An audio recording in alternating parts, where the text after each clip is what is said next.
High everyone, welcome to our another mini blog. কালকে চলে গেছিলাম জেলা সৃষ্টিশ্রী মেলাতে, যেটা হচ্ছিল গঙ্গারামপুর ফুটবল ময়দানে। আর এটা হলো স্বনির্ভর গোষ্ঠীর একটা হস্তশিল্পের মেলা। আর এটা ঢুকতেই এই পজিশনটা খুব সুন্দর করে সাজানো হয়েছে। আর সামনে স্টেজ হয়েছে, এখানে হচ্ছিল প্রোগ্রাম। আর বেশ অনেকটা বড় এরিয়া নিয়ে কিন্তু মেলাটা বসেছিল।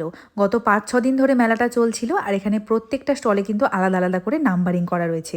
আর সেই সব স্টলে কিন্তু স্বনির্ভর গোষ্ঠীর অনেক লোকজন বাইরে থেকে এসে দোকান দিয়েছিল। আর দেখতেই পাচ্ছ বাচ্চাদের অনেক খেলাধুলার জিনিস ছিল।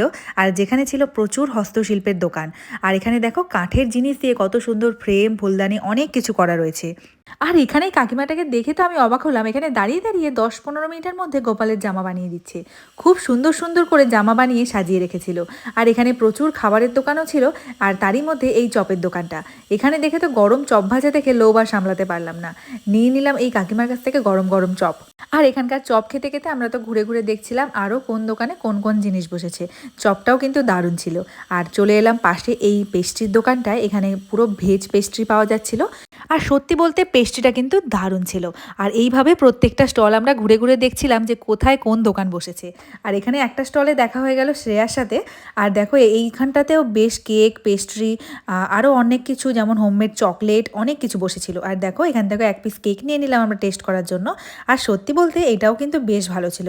তারপর মেলা থেকে বেরোতেই বাইরের দিকে বসেছিল এই গ্যাস বেলুনের দোকান, যেটা দেখে পারিয়া লোভ সামলাতে পারলো না। চলো আজকের মতন টাটা।